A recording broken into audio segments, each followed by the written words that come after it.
Today on In the Wood Yard, we're doing a saw test. We've got the new little bitty weenie saw, we've got an older weenie saw, and then we got a real saw. We're gonna do some cuts and see how they do it. We're gonna compare speed. Here we go. So here we've got the little bitty weenie saw that we bought for $100, and it did cut. We tried that the other day. And then I've got my other little bitty saw. This is a 39cc Husqvarna. It's a 540 XP Mark III. And then I got a real saw. I got a Husqvarna 572 XPG. 70cc saw. Actually, I think it's 71 to be correct. Yes, 71. So what we're going to do is we're going to do a few cuts with this one, a few cuts with this one, and a few cuts with this one. And then what I want to do is show you the speed difference. And now it might be pretty close between these two, but I'm pretty sure this one will cut a little faster. And this saw, like I said, was $100. This saw, I think I paid like $1,000 for it, something like that. I think they're $900, $950, $1,000, $1,100. I don't know what they are right now. I bought this one a while ago, but so this should be 10 times better than that, right? No, probably not. Probably not 10 times better, but we are going to do some cuts, and you will see how much slower this one cuts than this one, and how this one over time, not a lot of time, will pay for itself because of how much more wood you can produce. And I am going to do some math and show you the difference between that and this, because this one here will cut but much slower, and this one will cut quite a bit faster, but over time makes a huge difference. Okay, let's get cutting. So here they are, weenie saw 1, weenie saw 2, and then the real saw. So I just went and grabbed with the tractor, with the grapple, a chunk of ash. And this is a piece that is it's smaller on this end, obviously, so this is nice and small. Any of the saws can handle this, so we're going to start with a little saw cutting here. I'll make I think I'm going to do 5 cuts, so we get a decent amount of cuts that we can time. I'll cut down, up, down, up, down, and then I'll do the same with this saw, and then we'll do the same with this saw. And I'll probably do it twice with each saw, because as we go, it's going to get thicker. Because it's the fat end of the tree, the butt's down here. So we are going to do some cutting right now. It's time to make them scream.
Okay, there's the run, the first test. And I did a quick look on the screen there and just a rough count. The 42cc Black & Decker did it in like 52 seconds. We'll put it on the screen. I'll actually time it out when I do the edit. The 540 Husqvarna, I think it was 58 seconds. This is a 39cc. This is a 42cc. This is a brand new saw, brand new chain. This is not a new saw. It's not a new chain, so pretty dang close. And the Husqvarna 572 XPG did it in about 24 seconds, I think. Something like that. So twice as fast. More than twice as fast? Yeah, more than twice as fast. So what that means is that if you calculate that out over a days of cutting, an 8-hour day where you're cutting, and just say you make 1,000 cuts, and say each cut with a little saw is going to take, just say it takes 6 seconds, and the big saw takes 2 seconds, just for numbers, not saying that's an actual number that would take, but it's almost 3 times as fast. So 3 times as many cuts in a day, that's a lot. And you add that up over a week, over a month, over a year, big saw, big production. Little saw, little production. Let's do this one more time just because we can. We're going to start them up and cut some more wood.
So I'm going to do this run again and just kind of talk about what it's like when I'm cutting this cheap $99 chainsaw. My fingers were numb when I was done, just with this little bit of cutting. And the other day, Gavin did some cutting with it, and he hated it. He said his fingers were tingly and numb, and his hands got cold because they were vibrating so much. Said it was horrible. So it was like being tortured, and yes, that is the case. So if you think you're going to save some money buying a cheap saw, you're going to pay for it in the long run.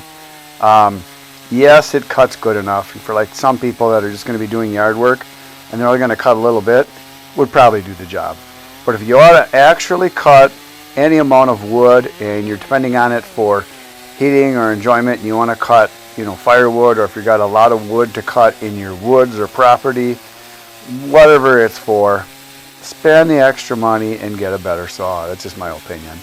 I mean, it works, but yeah, not that great. And I don't think the dependability is that good, and there's really nowhere to take it to get fixed. And from what I've been told, if you go to a shop with a cheap saw like that, they're just going to say, yeah, you should just buy a new one because it ain't going to be worth it to fix it. So there's that.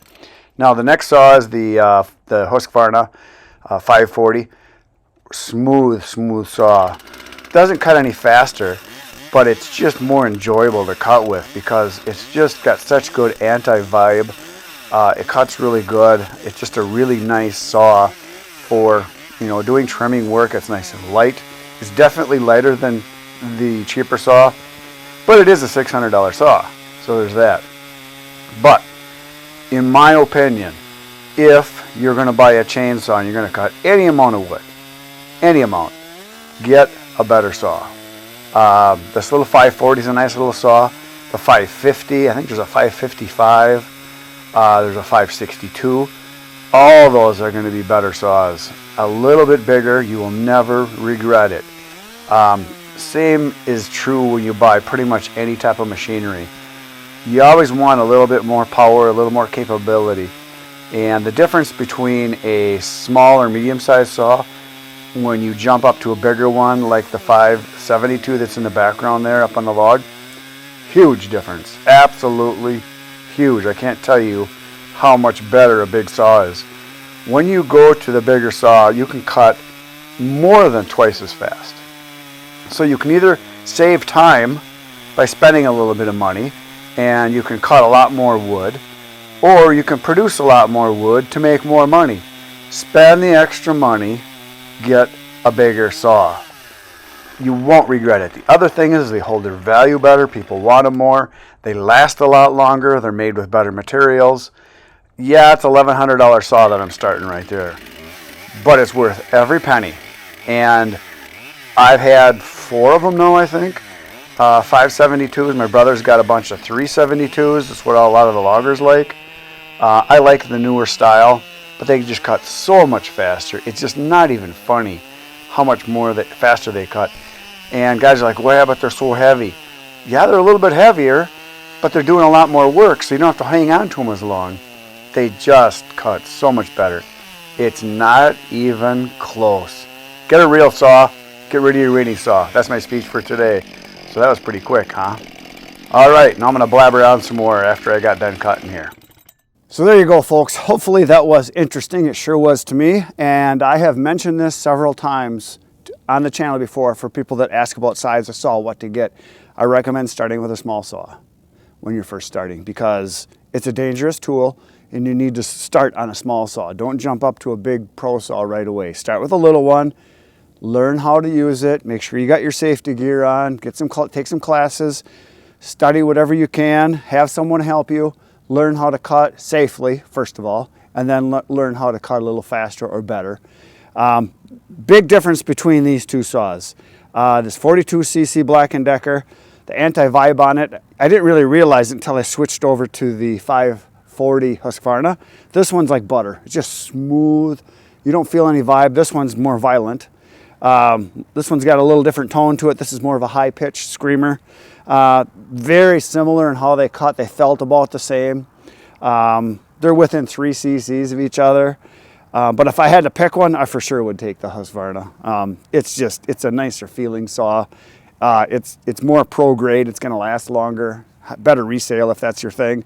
When I become an old man, which I'm very close to, it's going to happen next week, this and this saw will probably be my saw of choice. Probably this one, because they're nice and light. This weighs like 12 pounds. I think this one is maybe 10. They're light. Light saws, very, very nice. Whereas this one here is somewhere in the 20-pound range. I don't know, 17, 18. There's a big difference. So for limbing, average homeowner guy's going to cut a few trees a year. If you're going to cut maybe a cord of wood a year for yourself, this is probably all you need. But if you want to do actual production and actually get something done, move up to a pro saw. I always tell people, when you go from a 40cc saw to a 50cc saw or a 60, there's a big difference. And when you go from a 40 or 50cc saw to a 70cc saw, a pro saw, like this 572, or if you're a steel guy, a 462, it's a big difference. It's like having a little bitty toy compared to a real machine. So like if you're going to compare it to cars, this is like driving a stock Honda Civic, not a special speedy one, just a regular Honda Civic. It'll get you where you want to go. Not real fast, good economy, won't be able to haul much with it. You jump up to this bad boy, this is like driving a Ferrari. That's the difference. And when you go from a 70cc pro saw up to a 90cc saw, like a 661 steel or a 592 Husqvarna, that's like a Bugatti. Speed, power, fun. So there you go. When I'm an old man, I probably won't be able to lift this anymore. That's going to be in about a week. And this one right here will probably be my saw of choice because I can cut all day with it and not kill myself. But for now, this is my favorite right here. I really like the bigger saws. You can just get so much more done. Yeah, you can't cut as long, but you don't have to cut as long. Because in 2 hours, I can cut as much as this will cut in 6 or 7 hours. That's the difference. So there you go, folks. That's it for today. You don't have to do poke the buttons. I'll be back tomorrow morning, 5:30 a.m. Another video for you. If you can't wait till 5:30 tomorrow morning, go watch all the videos on my channel. There's over 1,300 waiting for you. You should just keep watching. Good night, everyone.